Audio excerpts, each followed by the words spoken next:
Estamos recebendo a nossa amiga Beth, que hoje ela vai fazer a mensagem de fortalecimento para a gente. Beth, minha querida amiga, que prazer em vê-la novamente. Muito obrigado por estar aqui para passar a mensagem de fortalecimento. Boa mensagem para vocês e para você, minha querida amiga. E obrigado à Casa Espírita de Amor e Caridade, ajudando a caminhada. Te agradeço pela presença e, por gentileza, é com você, amiga.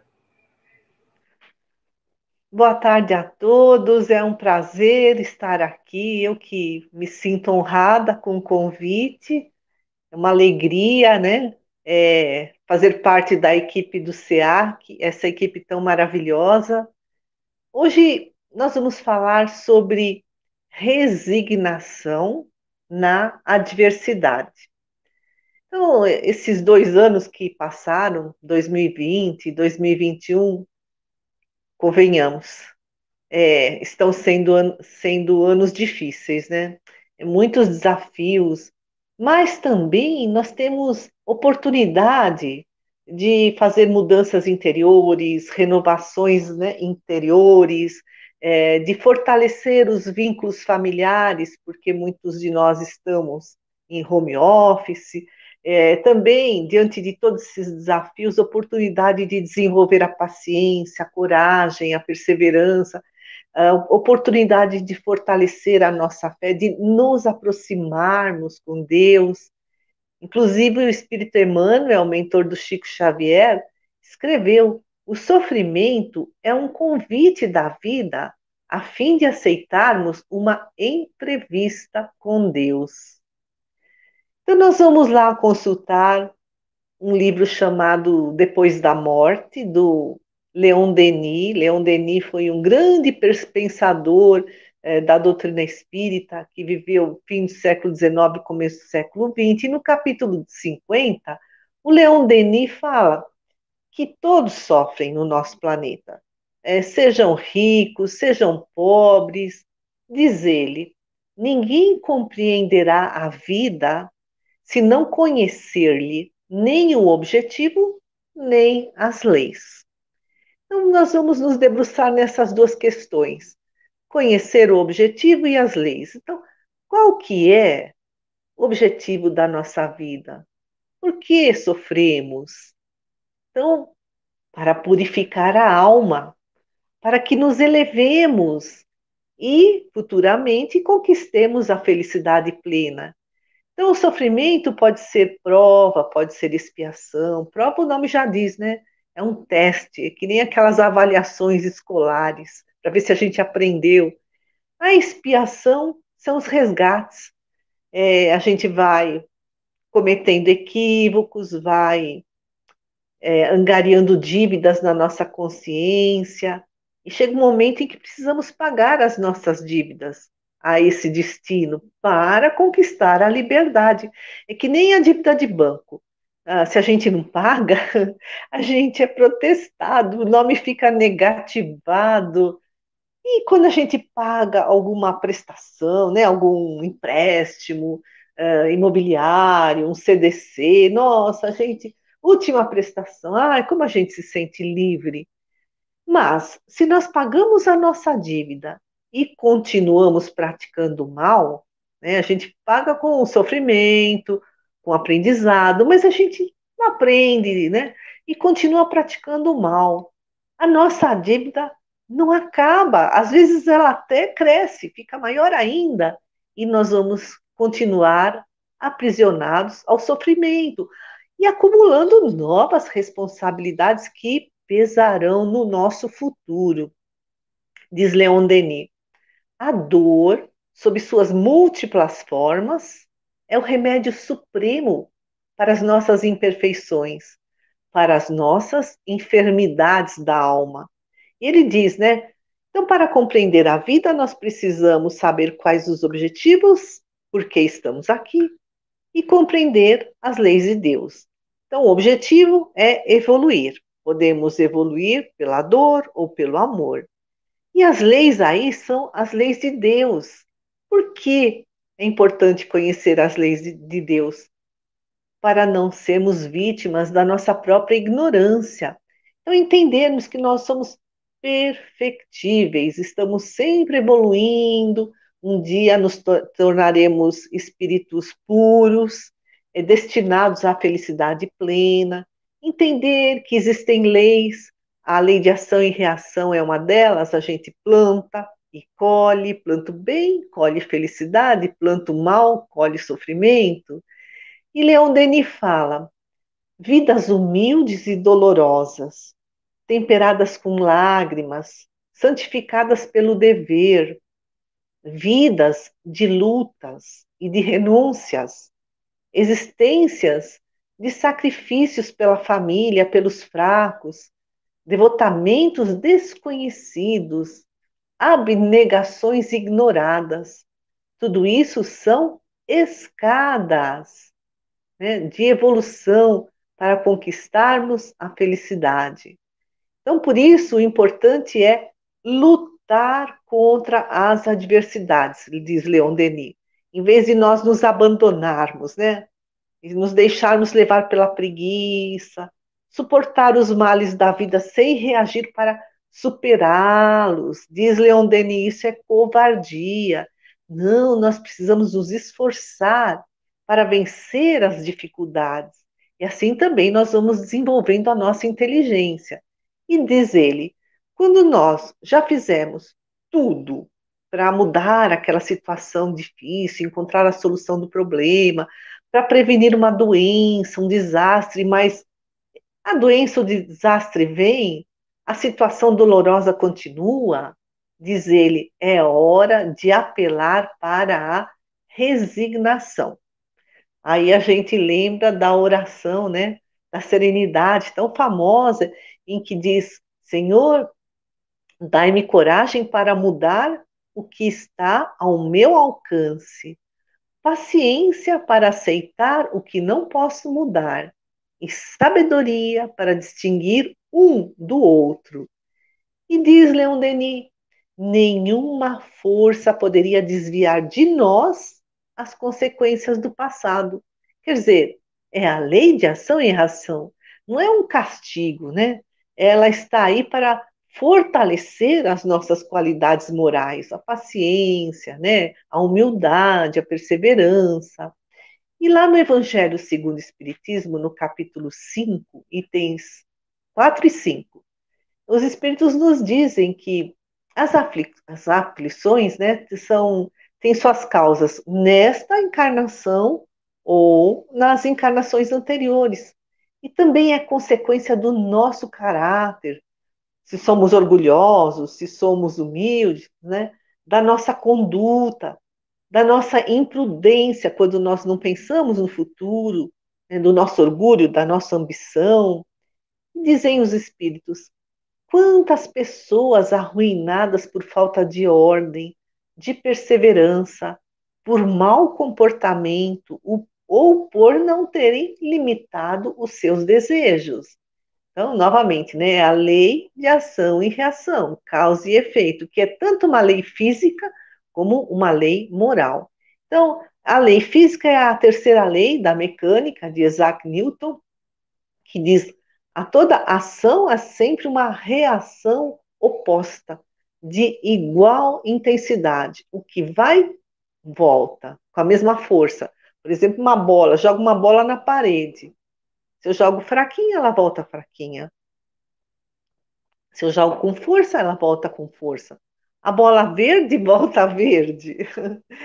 E também a lei de ação e reação é uma lei moral, é o plantar e colher, é o que Jesus nos disse, a cada um segundo suas obras.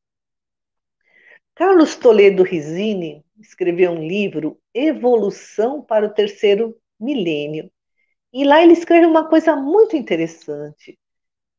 Diz ele: as forças que movimentamos no passado, com as nossas ações, tendem a continuar na mesma direção, impelindo-nos para onde hoje não queremos ir. mas quisemos ontem. Olha que interessante. As forças que movimentamos no passado, com as nossas ações, pensamentos, palavras, tendem a continuar na mesma direção, impelindo-nos para onde hoje não queremos ir, que a gente está sofrendo, está colhendo, mas no passado nós plantamos. Então o passado revive no presente. Aí o Evangelho segundo o Espiritismo nos dá assim muitos exemplos. Quantas pessoas se casam sem interesse, sem amor e têm casamentos infelizes? Quantos pais não combateram as más tendências dos filhos, foram ausentes ou foram permissivos, né? Deram tudo, não colocaram limites, e hoje tem filhos ingratos, revoltados? Quantos abusaram dos vícios e hoje têm a saúde arruinada? E Emmanuel, no livro Roteiro, psicografado pelo Chico Xavier, no item 3, Santuário Sublime. O santuário sublime é o nosso corpo. Então, diz Emmanuel, enquanto jovem, o homem estraga-lhe as possibilidades. Quer dizer, enquanto estamos jovens, estragamos a nossa saúde física. De fora para dentro, né? São os abusos que a gente comete. Então, desperdiçando essas forças impensadamente. E tão logo se vê prejudicado por si mesmo, ou prematuramente envelhecido, confia-se à rebelião, destruindo-o de dentro para fora, a golpes mentais de revolta injustificável e desespero inútil. Que puxão de orelha, né? Emmanuel fala, quando a gente é jovem, a gente estraga o nosso corpo de fora para dentro, né? Com os abusos, os vícios. E aí a gente adoece, já passa o tempo, e a gente se revolta porque está doente, está prematuramente envelhecido, e aí essa revolta são golpes mentais de dentro para fora, que continua prejudicando o corpo físico. Então, Emmanuel fala, né? Nós somos prejudicados por nós mesmos, a cada um segundo suas obras. E o Evangelho, então, nos diz que diante dessas vicissitudes, né? Quando surge o sofrimento, a doença, o desastre, nós precisamos rever passo a passo o que fizemos, o que escolhemos, o que falamos, o que pensamos, até chegar na origem dessa aflição. É lá onde está a causa, nessa vida ou na vida passada. Na vida passada a gente não vai lembrar, né? Mas nós plantamos por livre escolha. E aí chega hoje, a gente sofre e fala assim, pensa assim: ah, se eu tivesse feito isso ou aquilo. Ah, se eu não tivesse feito isso ou aquilo, hoje não estaria nessa situação. Mas olha que fala no Evangelho, as grandes aflições, quando são aceitas com submissão, né? Chega uma hora que já fiz tudo que podia e não consegui me libertar do sofrimento, né? Então, é preciso submeter-se ao consentimento da razão e do coração. Mas quando surgem essas grandes aflições, dizem os espíritos, geralmente indicam quitação, ou seja, estamos pagando a última prestação das nossas dívidas. Então, é um instante decisivo. Por isso, importa permanecermos firmes. E Deus é tão misericordioso que esse efeito do retorno, né, daquilo que a gente escolheu errado, pode ser atenuado por uma força contrária. Que é essa força contrária? As nossas boas ações. Jesus nos ensinou: o amor cobre a multidão de pecados. Há pessoas que não conhecem a lei de ação e reação, não acreditam na lei de ação e reação, não acreditam que as nossas várias reencarnações encadeiam as nossas ações, né, de uma vida para outra. O que eu fiz ontem, em outra existência, está refletindo hoje. Então, muita gente não acredita nisso. E aí, acusa a Deus, acusa o destino, acusa as outras pessoas, se sente injustiçada. Ai, coitadinha de mim. Bom, superdimensiona os problemas, né? E aí a vida fica ainda mais complicada. E aí elas se tornam pessoas amargas, ressentidas, frustradas ou rebeldes. E com tudo isso, não conseguem superar os desafios. Mas se a gente reclamar, nós iremos adquirir novas dívidas. E aí, o que acontece? Os infortúnios, os reveses e as dores que foram consequências das nossas más escolhas também são advertências para nós. Olha, eu vou fazer um passo a passo para perceber por que eu estou sofrendo hoje, por que eu estou sem dinheiro, por que eu estou doente, onde foi que eu errei.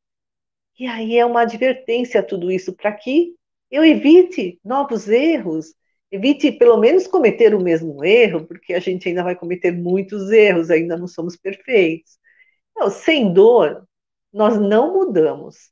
E aí nós atrasaríamos a nossa evolução, adiaríamos a nossa felicidade futura.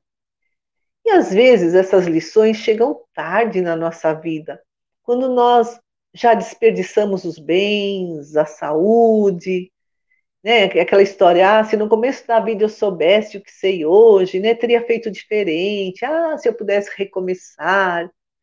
Mas a gente sempre recomeça numa nova encarnação, porque a alma é imortal e estamos aqui na Terra só de passagem. E esses momentos penosos passam depressa. Diante da eternidade, ó, é um sopro. O Lacordaire é um espírito lá no Evangelho segundo o Espiritismo, no capítulo 5, item 18, ele fala assim: desanimar nunca. Precisamos manter a coragem. É aquela frase, né? Se tiver que desistir, desista de desistir. Se tiver que desistir, desista de desistir. Então, nós temos os recursos da prece. As preces sustentam a nossa alma, nos dão alívio, consolo, esperança. E o entendimento de que o nosso fardo, como dizem os espíritos, é proporcional às nossas forças. Ninguém dá o frio maior do que o cobertor. Então, a nossa recompensa será proporcional à nossa resignação e à nossa coragem.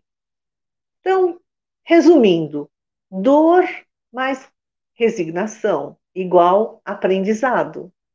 Dor mais revolta igual sofrimento. E aí eu trouxe aqui um texto, ele é um pouco assim, levemente extenso, de um blog chamado Refletindo a Paz, que traz assim uma síntese do que a gente falou até agora. Olha o título: Resignação, dois pontos, limpeza da alma. Não, limpeza do coração, limpeza do coração. Então, diz essa pessoa que escreveu esse blog, Refletindo a Paz. Resignação significa paciência, calma e esperança. Significa melhor compreensão das nossas provações, bem como da nossa missão aqui na Terra. Rompe com atitudes de desânimo e preguiça, tendo em vista a busca incessante pelo amor ao próximo, pela esperança e perseverança em prol da regeneração, emancipação e transformação do contexto em que vivemos. Resignação significa limpeza do coração, harmonia nos sentimentos e, consequentemente, leveza nos pensamentos, nas palavras e nas ações. Muito lindo, né? Então, elevemos os nossos pensamentos a Deus, a Jesus, agradecendo pelo seu imenso amor, que está sempre nos cobrindo com a sua misericórdia. Agradecemos também à Mestra Dor, que nos ajuda a evoluir, que possamos aprender em cada instante da nossa vida, seja nos momentos difíceis, nos momentos tristes ou nos momentos de alegria. E que nesse momento, nesses anos em que aqui estamos vivendo, possamos aproveitar da melhor forma tudo o que nos acontece para evoluir e conquistar a nossa tão almejada paz e felicidade. Que assim seja, graças a Deus e graças a Jesus. Obrigada, amigos.